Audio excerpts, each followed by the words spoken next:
बोलो जयकारा। बोलो मेरे श्री गुरु महाराज की जय। बोलो श्री सतगुरुदेव भगवान की जय।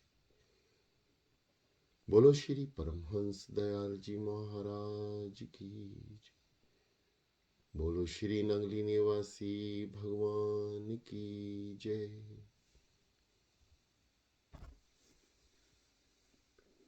श्री अद्वैतानंद सच्चिदानंद प्रकाश।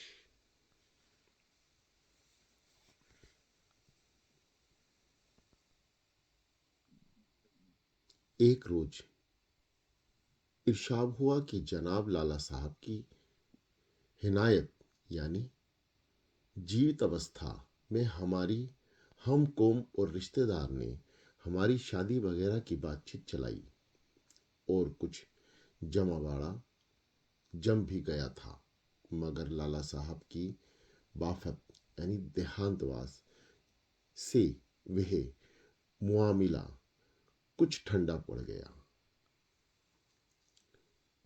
जब उनकी वाफत और कुछ अरसा गुजर गया तो लोगों ने फिर जोर मारा और लाला साहब की स्त्री ने भी सरगर्मी से कोशिशें शुरू की। जब बातचीत ठहरने की नौबत पहुंची तो हमने हीरा बहना शुरू किया।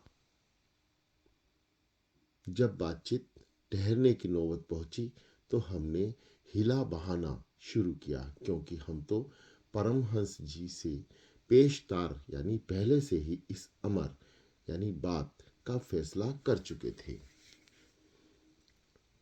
और हमने उन लोगों को ये टाल बताई कि सगीर सीनी यानी कम उम्र में शादी दुरुस्त नहीं होती।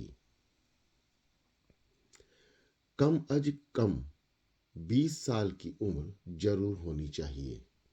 इससे मामला मुलतवी यानी स्थगित हो गया।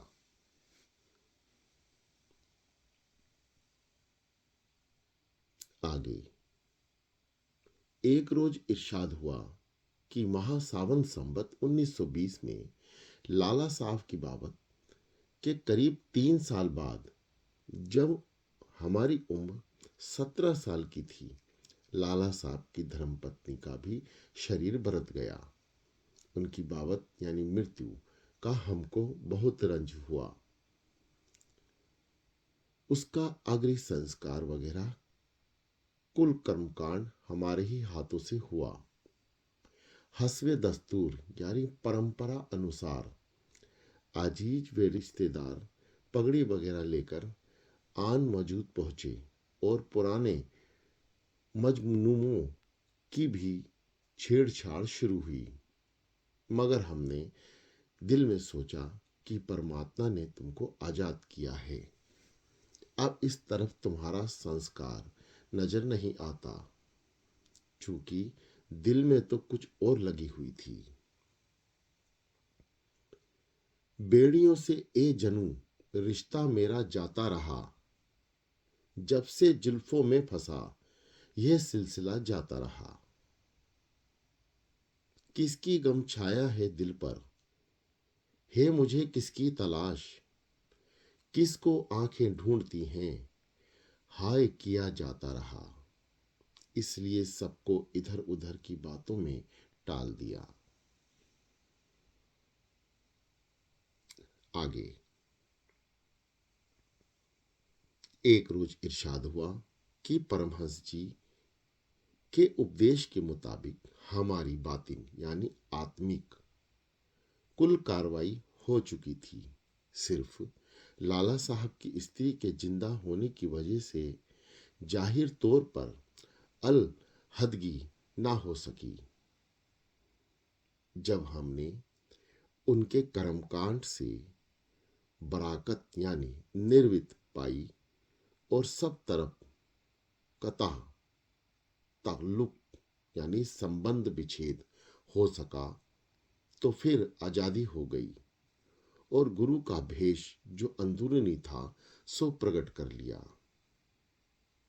अपने वालिदैन यानी माँ बाप और लाला जी की कुल जायदाद वे माल असबाब का हिसाब हमारे और कोई दावेदार ना था,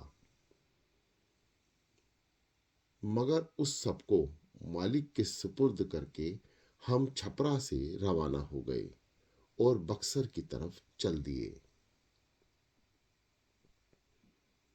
बाई जो देख चुका हो जो किसी का जलवा, हूरे नजारों में भला उसके समाए क्या गर।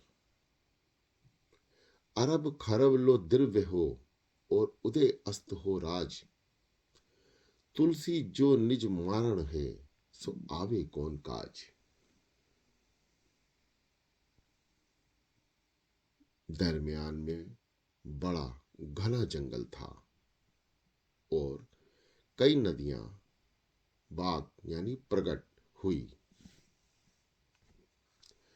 बक्सर पहुंचकर हमने श्री भागीरथी का स्नान किया और धोती वगैरह जो कुछ कपड़े पहने थे सब वहीं छोड़ दिए, सिर्फ एक लंगोट धारण कर लिया। गंगा जी के गंभीर प्रवाह को देखकर महात्मा कान्हा हरदास जी का ये भजन याद आ गया। जय गंगा जग जननी, जय संतन सुखदाई, भक्त भूप भारी भागीरथी के हित परघट आन पराई। चरण कमल अनुराग भाग कर ले ब्रह्म उरलाए, प्रबल प्रताप कहाँ लग वरनु शंकर शीश चढ़ाए। चार जहां जगजीप उदाहरण वेद विमल इश्काए, तरल तरंग पाप खल खंडन महिमा बरनी ना जाए। गुण गंधर्व अमर किन्नर मन रहत सदा लव लाए। घोर घार गंभीर विकल जल छत अधम तर जाए। कनक शिखर सुर कलित मनोहर उर्जय माल सुहाए। जाकी कांति देख यम किंकर करुणा कर फिर जाए। राम नाम गंगा जल केवल और ना कुछ पाए। कान्हा हरदास धन्य जो जग में बसत सदा सरनाए।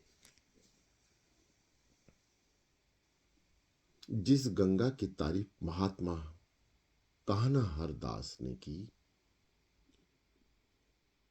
उसके मुरीद यानी आशे वही हैं। नहन अकरब, अलिया मन हवल, उर्वल लील है। ये गंगा तो सिर्फ उसका नमूना है। आगे एक रोज इरशाद हुआ कि बक्सर से अकबरपुर के जंगल की तरफ का इरादा किया। बरसात का मौसम और सावन का माह का आखिरी था, मगर उस वक्त बारिश ना थी। असनाए रहा यानी मार्ग ही में बक्सर से करीब 1.5 कोस निकलने पर बारिश शुरू हुई और इस कदर पानी बरसा कि धान के खेतों में करीब कमर के पानी हो गया। वहां से करीब एक गांव नोहाटा था। बामुश्किल तमाम शाम तक वहां पहुंच सके। चूंकि तबीयत में वैराग्य था, इसलिए किसी के मकान पर जाना मुनासिब ना समझा। एक जमींदार भूमिहार ब्राह्मण के दरवाजे पर पुख्ता यानी पक्का कुआं था। उसके मुतस्सिल यानी निकट जाकर बैठ गया। करीब थोड़े ही फासले पर बारिश हो रही थी। उस ब्राह्मण ने हमारी तरफ जरा भी तजब्बुब ना की और ना ही किसी अमर यानी विषय की बाबत दरियाफ्त किया। आदमी सत्संगी नहीं मालूम होता था और तबीयत भी जरा सख्त थी। जब बारिश बंद हो गई तो मर्द और औरतें पानी भरने कुएं पर आए, मगर किसी ने तवज्जो ना की। हम वहीं भीगी लंगोटी बांधे रहे।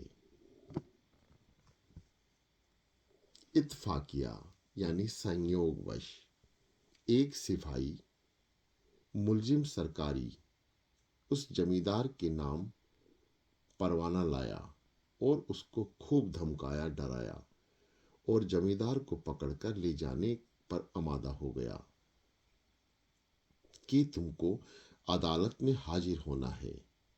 उसने हरचंद खुशमद दरामद की और बहुत कुछ तमाऊ यानी लालच दिलाई, यहाँ तक कि 15 रुपए नकद देने चाहे, मगर सिपाही के मुतालिक मतलब तनिक भी परवाह ना की और काशा काश खींच खांच कर ले जाना चाहा। जब हमने देखा कि बावजूद इस कदर इकसारी यानी गिड़गिड़ाहट, अजीजी यानी विम्रता और तमा यानी लोभ से सिपाही किसी तरह से बाज ना आता, तो जमींदार की हालत पर रहम आया और सिपाही से कहा कि ऐसा क्या हुक्म है, जरा मुझको तो दिखलाओ। उसने समझाया कि महज नखलांदा यानी अज्ञानी शब्द से है, क्या समझेगा, इसलिए ताउन यानी व्यंग से परवाना निकाल कर दे दिया। उसमें दर्ज था कि बाबत फला जुर्म तुम्हारा हाजिर होना जरूरी है। अगर अरसा दोयम यानी दिनों में हाजिर ना होगे तो तुम पर जुर्माना जाएगा। यह सब मजमून उनको पढ़कर सुना दिया और कहा कि 2 रोज की मियाद तो हाजिरी की है, सिर्फ इतलियाबी यानी सूचना दी है, करा ले जाओ। ये हाल मालूम करके तो जमींदार की बाँछें खिल गई और फिर तो हमारी ऐसी खातिर की जैसे शिष्य गुरु या फर्जंद यानी छोटे बुजुर्ग की करते हैं। तापने के लिए फौरन आग सुलगा दी, लंगोट धोकर सुखा दिया, बड़े तकल्लुफ यानी औपचारिकता से बिछोना बिछाया, मालीना वगैरह ओढ़ने को लाया और पूरियां अचार और भैंस का दूध दही वगैरह खाने को लाया। उस सिपाही की ऐसी अदम तवज्जी यानी उपेक्षा की कि खाने तक को ना पूछा। अब हमको ख्याल हुआ कि तुमको तो आकफियात यानी कृपा हो गई, मगर उस बेचारे सिपाही पर जुल्म हुआ। यह कार्रवाई तो बहुत बेजा यानी अनुचित है, उसका मुफ्त दिल दुखेगा। हमने जमींदार को समझाया कि भाई, इन लोगों का यही पेशा है। बहुत कहने सुनने से पानी तंबाकू की पूछी, मगर उसके जुल्म से बहुत परेशान था। आखिर हमने अपने खाने से सिपाही को खाना और बिस्तर वगैरह ओढ़ने बिछाने को दिया। आगे एक रोज इरशाद हुआ कि नौहाट गांव में ब्राह्मण के बहुत इसरार यानी आग्रह से 2 रोज कायम यानी निवास किया। जब रवाना होने लगे तो गांव वालों ने हमको पालकी में बिठाकर रवाना किया। कुछ दूर जाकर हमने पालकी वापस कर दी और करीब 2 कोस चलकर हमने लंगोट वगैरह भी फेंक दिया और बिल्कुल नग्न हो गए। तने उरियानी से बेहतर नहीं दुनिया में लिबास। तने यूरियानी से बेहतर नहीं दुनिया में लिबास, ये वो जामा है कि जिसका नहीं सीधा उल्टा। माटी ओढ़ना माटी बिछाना माटी का सराहना है, माटी का कलबूत बनाया माटी में मिल जाना है। बाद अज़ां यानी बाद में डेरा घाट होते हुए जानिब दक्षिण मुकाम तलोथू गए। तलोथू में थाना के मुतसिल यानी निकट कायम रहा। वहां से जंगल बहुत करीब था। एक शब यानी रात उठकर जंगल की तरफ चले गए। क्या देखते हैं कि चांद की तरह की एक रोशनी जमीन में नजर आ रही है और एक फलांग तक फैली हुई है। उसका कतर यानी व्यास करीब 10 गज का था, मगर यह ना मालूम हुआ कि ये प्रकाश कहाँ से और किस चीज से नामूदार यानी प्रकट होता है। 2-4 बरस के बाद जिक्र मस्कूर यानी उक्त चर्चा हुआ तो मालूम हुआ कि सांप की मणि का प्रकाश होगा, और कई महात्माओं से जिक्र करने पर भी यही साबित हुई, मगर उस किस्म की कैफियत यानी स्थिति फिर कभी देखने में नहीं आई। आगे एक रोज इरशाद हुआ कि मुकाम तालाथू से अकबरपुर गए। उस जगह जंगल और पहाड़ बहुत हैं और बड़ी फिजा यानी प्राकृतिक सुषमा का मुकाम है।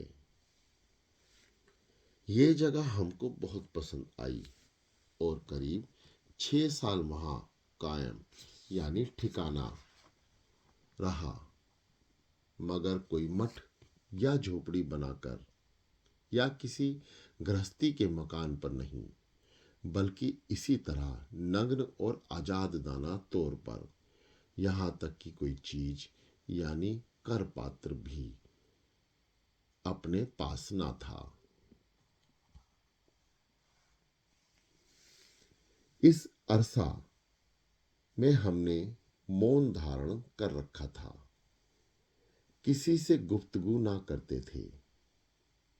इस जगह महाराजा हरिश्चंद्र का बनवाया हुआ किला है, इसलिए इस जगह को हरिश्चंद्र गढ़ी भी कहते हैं।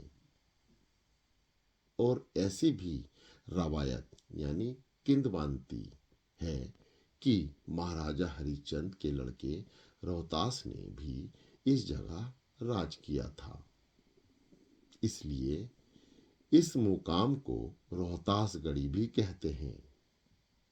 इस जगह सहराई यानी मरुस्थलीय जानवर मसलन शेर, चीता, रीछ, भेड़िया बहुत कसरत यानी अधिकता से थे और दिन में 5-6 मर्तबा देखने का इत्तेफाक हो जाता था।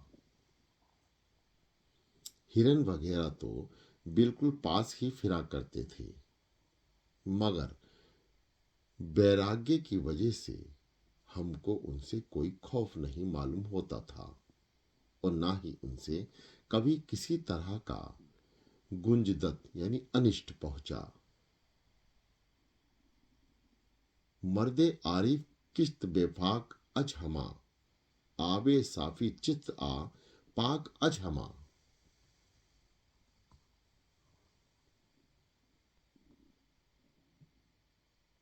आगे एक रोज इरशाद हुआ कि अकबरपुर में कायम यानी निवास की हालात में हम सिर्फ फलाहार करते थे। वहां पर एक बाबू बाल मुकंद सिंह इंस्पेक्टर पुलिस थे। उनको हमारी खिदमत का बहुत ख्याल था और चूंकि वे अफसर होकर खिदमत करते थे, इसलिए उनके माहत यानी अधीनस्थ सब इंस्पेक्टर वे जमादार, वे कांस्टेबल सभी खिदमत करते थे। उनके अलावा 6 हिंदू और 6 मुसलमान, सबको हमारी खिदमत का ख्याल था। अलबत्ता जब इस इंस्पेक्टर साहब से मुलाकात ना हुई थी, उस वक्त तक अक्सर फाका यानी उबास हो जाता था। उसकी वजह यह थी, किसी से सवाल यानी याचना नहीं करते थे। वैराग्य की दिलेरी से जाकर मांगना तबीयत को गवारा यानी सहन ना था, और इस शेर पर दृढ़ विश्वास था। चना पहन ख्वाबने करम गुरुस्तत, चना पहन ख्वाबने करम गुस्तरत की सिमुर्ग दर कफा किस्मत खुरद।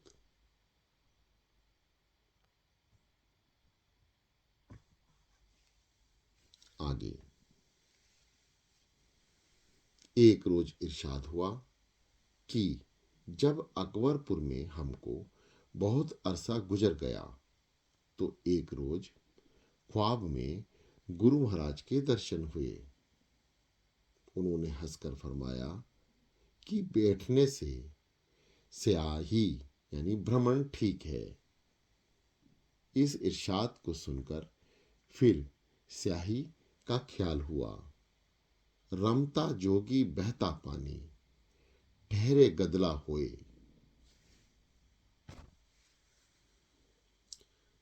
सुबह ही वहां से रवाना हुए और चौगांव, नवानगर, तालोथू, डेरी घाट घूमते हुए डुमराव में कायम किया। ये सब मजात यानी स्थान कस्बा के तौर पर हैं। आगे, एक रोज इरशाद हुआ कि किसी फकीर का गुजर मसलोइया गांव में हुआ। गांव के बाहर खेत में एक ब्राह्मण मिला। उसने फकीर को अचार वस्तु वगैरह जो उसके पास वहां मौजूद थे खिलाए। उस वक्त फकीर 2 रोज के लिए फका यानी उपवास से था। इस दावत को गनीमत समझ और बहुत खुश होकर उसने पूछा कि तुम्हारे बाल बच्चे व स्त्री खुश हैं? उस ब्राह्मण ने गमगीन होकर कहा कि महाराज, ना तो कोई बाल बच्चा है और ना ही स्त्री है। यहाँ तो नकद यानी केवल, यहाँ तो नकद यानी केवल, दम यानी अपने आप का मुआमिला है। जोरू ना जाता और अल्लाह मियाँ से नाता। उस फकीर ने दरियाफ्त किया कि कुछ बाल बच्चा की चाहना और अभिलाषा है। उसने अर्ज किया कि महाराज, एक भतीजा है, उसी को लड़के की तरह पर मानता हूं। अगर अपने कोई औलाद हो तो क्या ये बात है? नहीं तो हारे को यही लड़के का बराबर है। फकीर ने कहा कि तुम अपनी शादी कर लो। अगर परमात्मा ने चाहा तो तुम्हें 2 लड़के होंगे। एक का नाम बद्रीनाथ और दूसरे का केदारनाथ रखना। यह कहकर वहां से रवाना हो गए।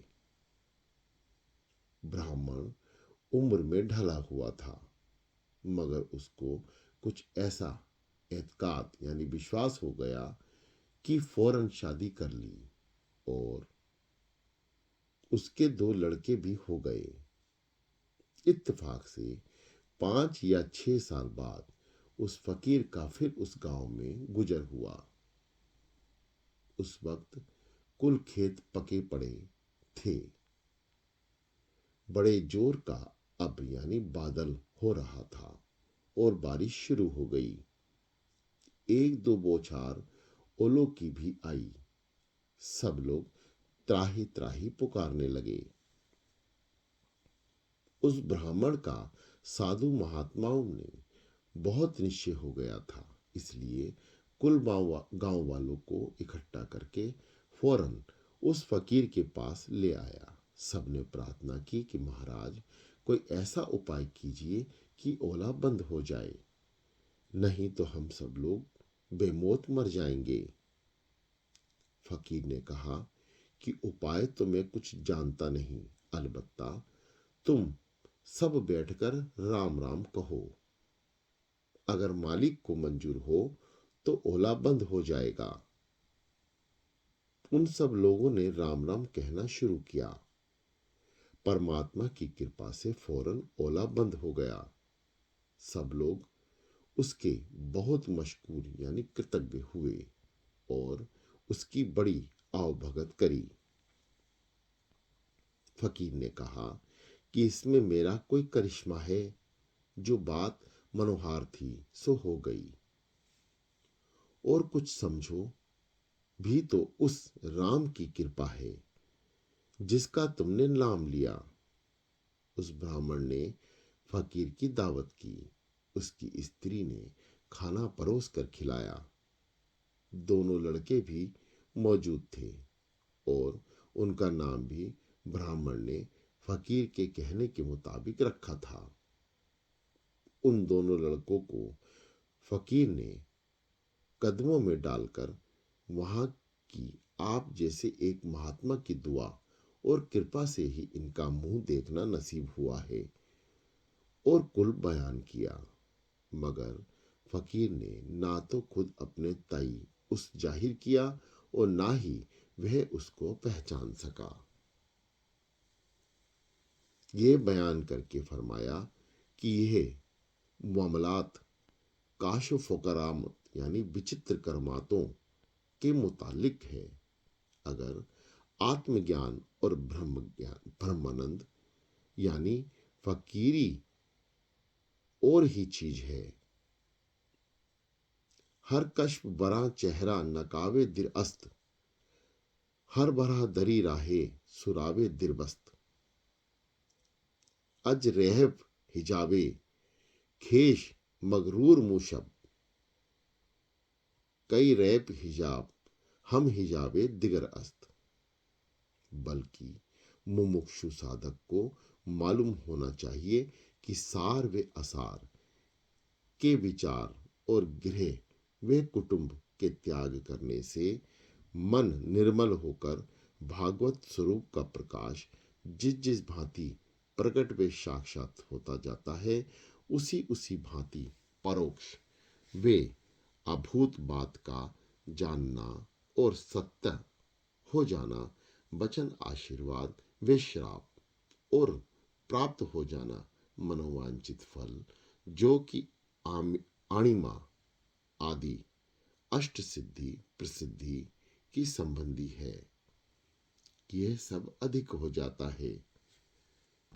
जो कहीं विरक्त योगी का चित्त उन सिद्धियों की ओर लग गया तो सब जाता रहा, फिर ठिकाना लगना कठिन है। सो उस समय मन को ऐसा संभाले कि तनिक भी मन उन सिद्धियों में ना लगे। ऐसा त्याग करें जिस भांति विष्ट को घिनौना जानकर छोड़ देते हैं। जो उस वक्त संभल गया तो तुरंत मनोवांछित पद को पहुंच गया। जो उन बांट मारों में लुट लिया तो फिर पता लगाना मुश्किल है, मगर यह मुकाम बड़ा दुशार गुजार यानी दुर्गम है। बड़े बड़े होशियार और अकलमंद मरातब यानी दुविधाग्रस्त रह जाते हैं, और जब तक उनको तर्क यानी त्याग ना करें, फुकर यानी बचना मुहाल है।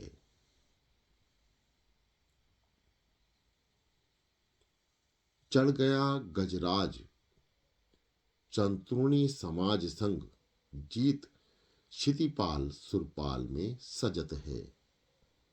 विद्या अपार पर तीर्थ अनेक कर, यश और दान बहु भांति सो करत है। तीन काल में नहाए इंद्रियों को बस लाए, करे उपवास विषय वासना तजत है। जोग को यज्ञ जप तप अनेक करी, बिना भगवंत भक्त बहु ना रहत है।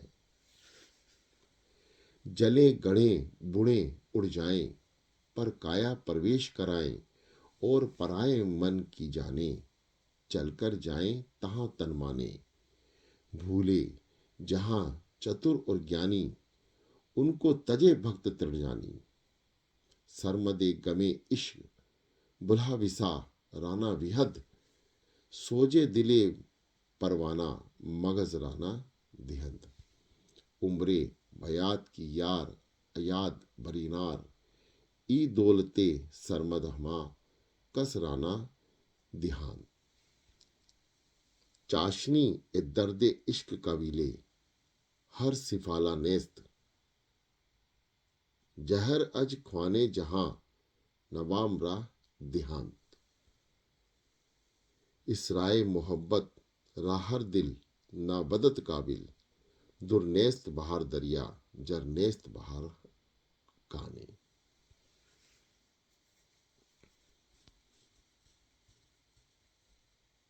रकीब वे फकीर साहब खुद जाते अकदस यानी परमात्मा लीन ही थे, मगर ऐसी बातों को कभी अपनी निज तक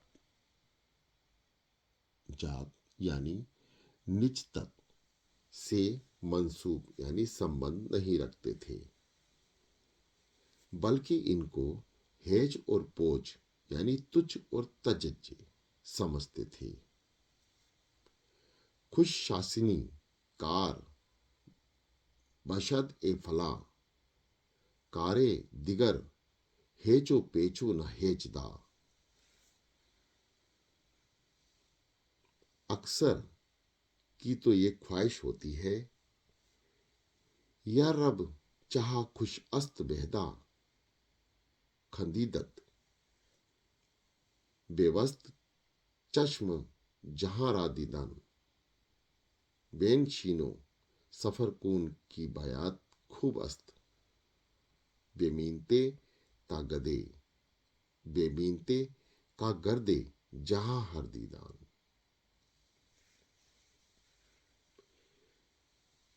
प्रिय प्रेमियों, ये सभी शब्द कुछ कविता रूप, कुछ श्लोक रूप, उर्दू भाषा का हिंदी रूपांतर किया गया है, जिसे पढ़ने में कुछ तकलीफ तो हो ही रही है, परंतु श्री सद्गुरुदेव भगवान जी की कृपा से सब कुछ साफ साफ समझ आ रहा है। आप भी ध्यानपूर्वक सुनते हुए अध्ययन करते चलें और सद्गुरुदेव भगवान जी का नाम लेते चलें। आगे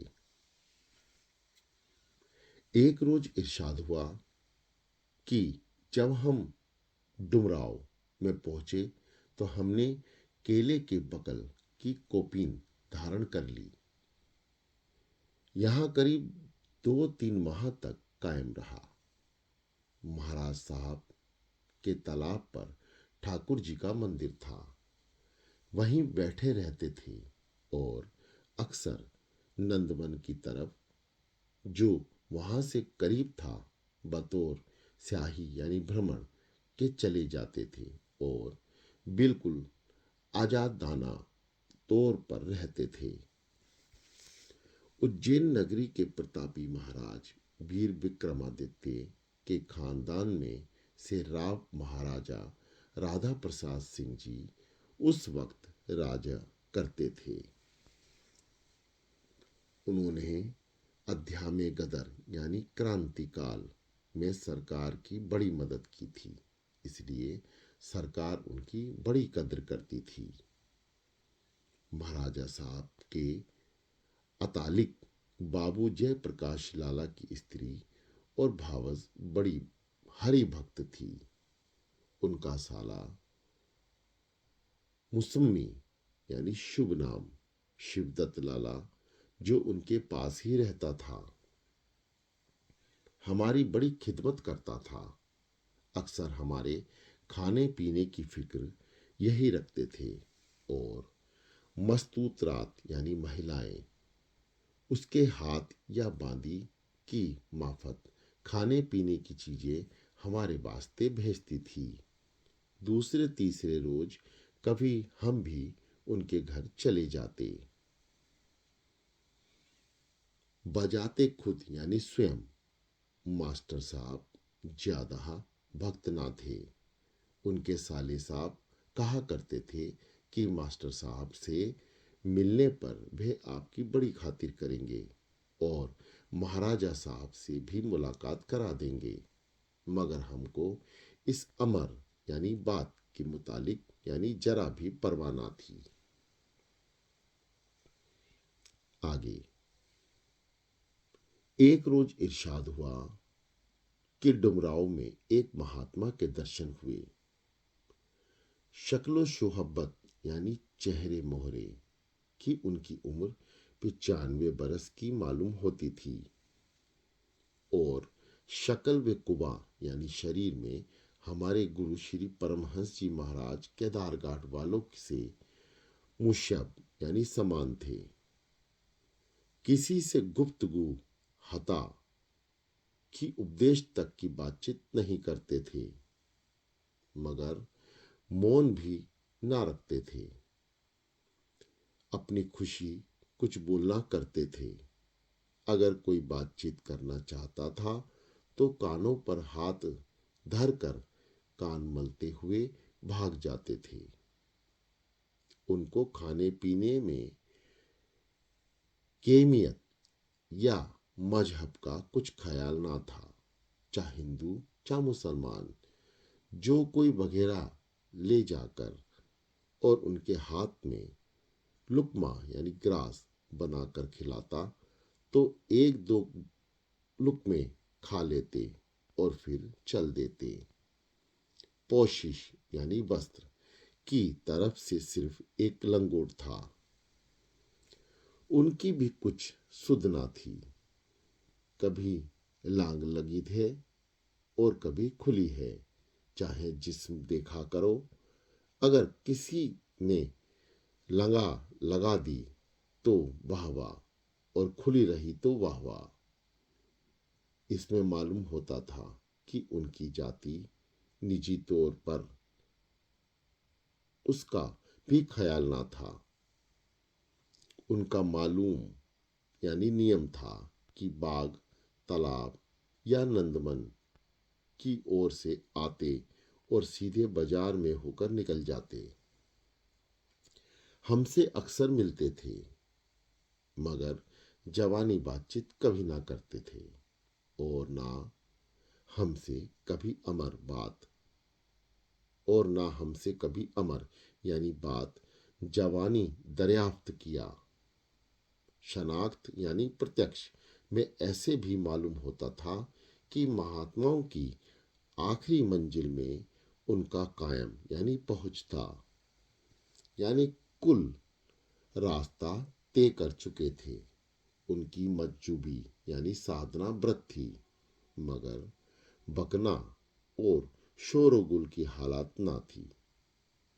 किसी को सख्त बेसुस्त यानी बुरा भला भी ना कहते थे, सिर्फ अपने को बचाते थे।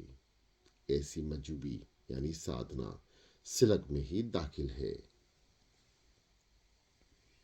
वहां से लोग जिक्र करते थे कि उन महात्माओं की अरसा 36 साल से उस बाजार में आम तौर यानी आना जाना है। इस कुल अरसा में उन्होंने 2 मरतबा 2 शख्स खास यानी व्यक्तियों से मुताफिक होकर कलाम यानी बातचीत किया, यानी एक शख्स को दुआ दी और एक को बद्दुआ। वे दोनों कलाम उनके पूरे हो गए।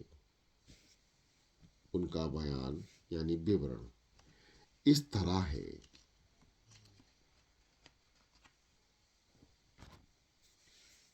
जिस शख्स को दुआ दी थी उसका नाम लाला ईश्वर प्रसाद था और ये महाराजा साहब की मोरूसी यानी पैतृक वे खानदानी मुंशी थे और 13 रुपये माहवार मुशाहिरा यानी वेतन था।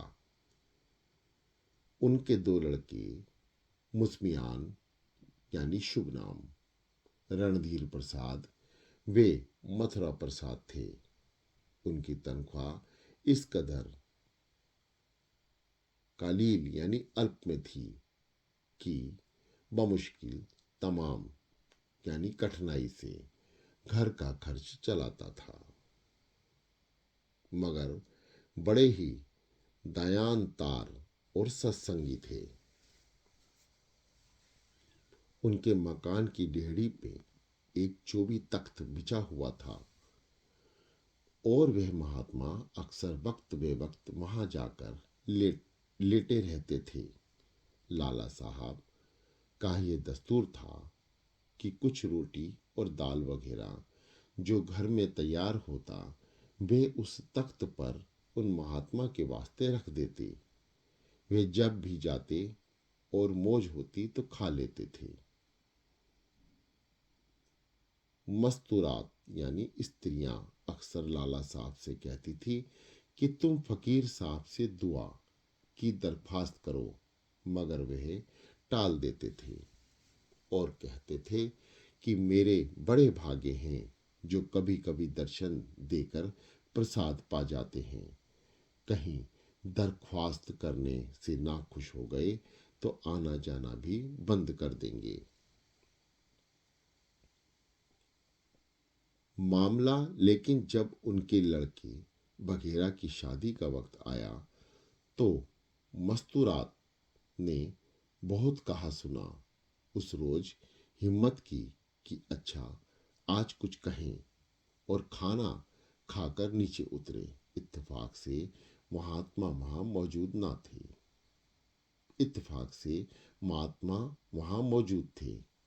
लाला साहब को देखकर बिना दरख्वास्त किए खुद ब खुद फरमाया कि तुमको 13 लाख का आदमी किया। यह फिक्रा यानी वाक्य कहकर खामोश हो गए।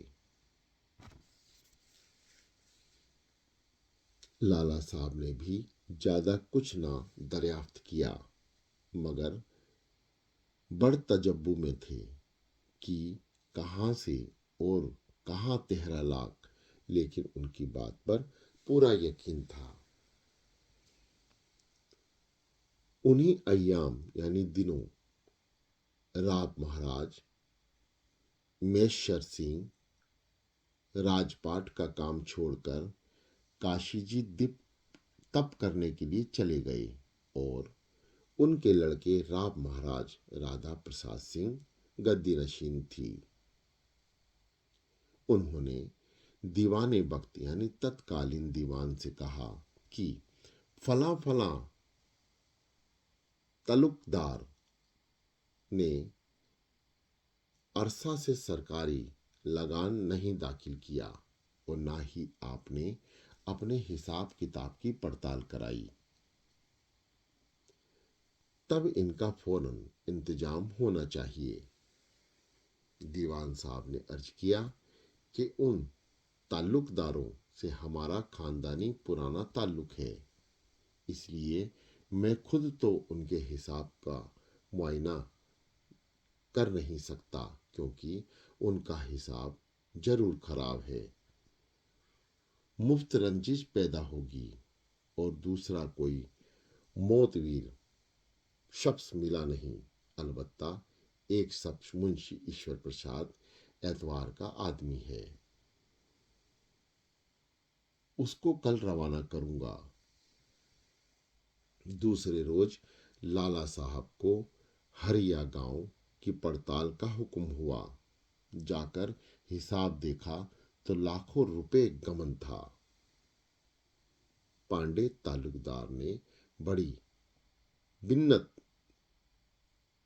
सजामत की और कहा कि अगर आप मामला को दबा दें तो आपको 4 लाख रुपए दूंगा। वे वहां से आए और दीवान साहब से कुल हाल कह सुनाया। दीवान साहब ने कहा कि महाराज साहब से तुम खुद जाकर कुल माजरा बयान करो। गरज उन्होंने महाराजा साहब से कुल हाल कहा।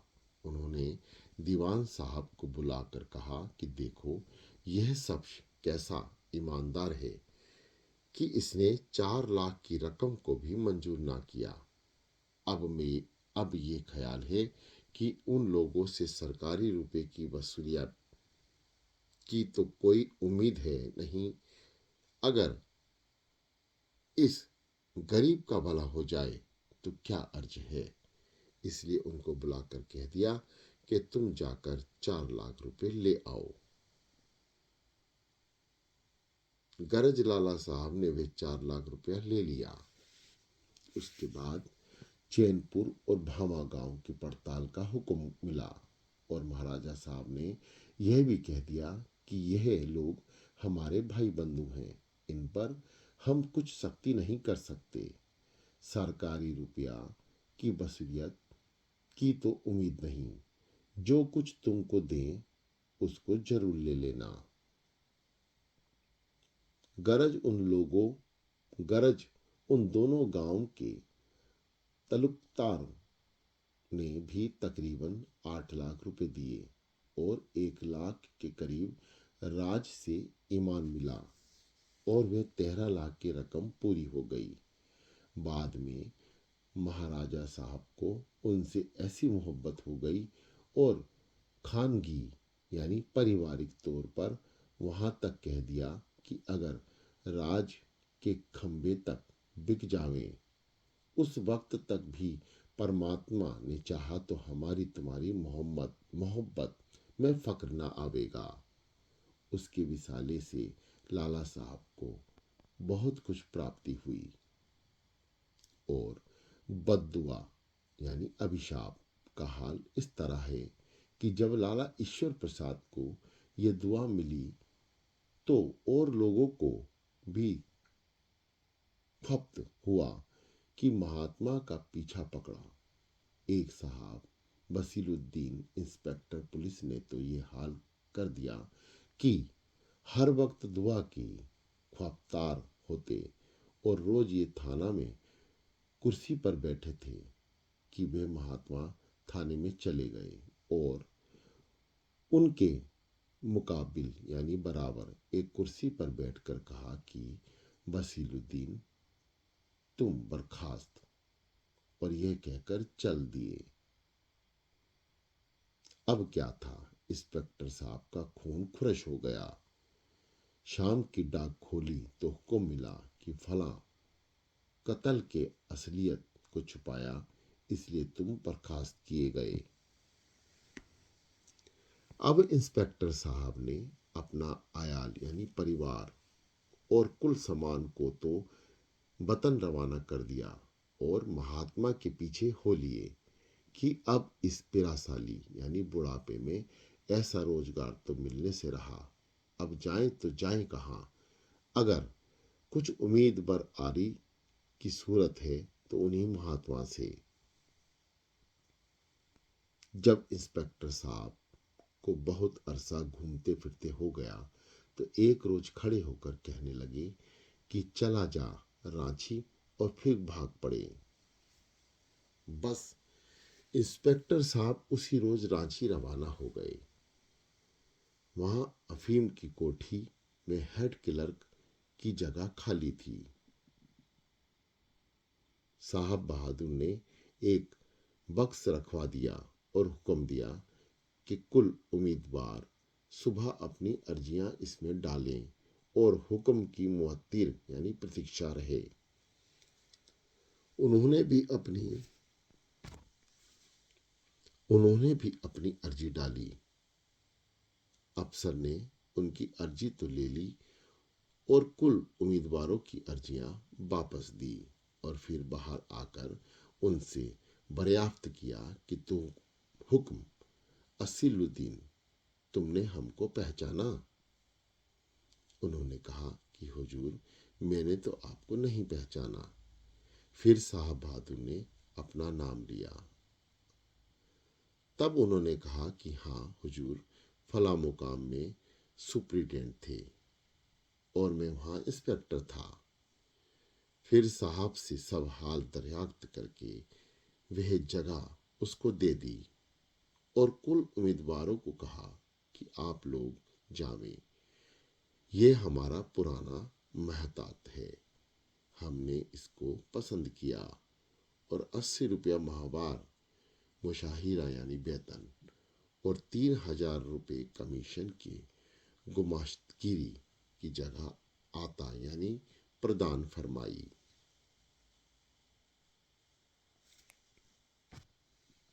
बोलो जयकारा, बोलो मेरे श्री गुरु महाराज की जय।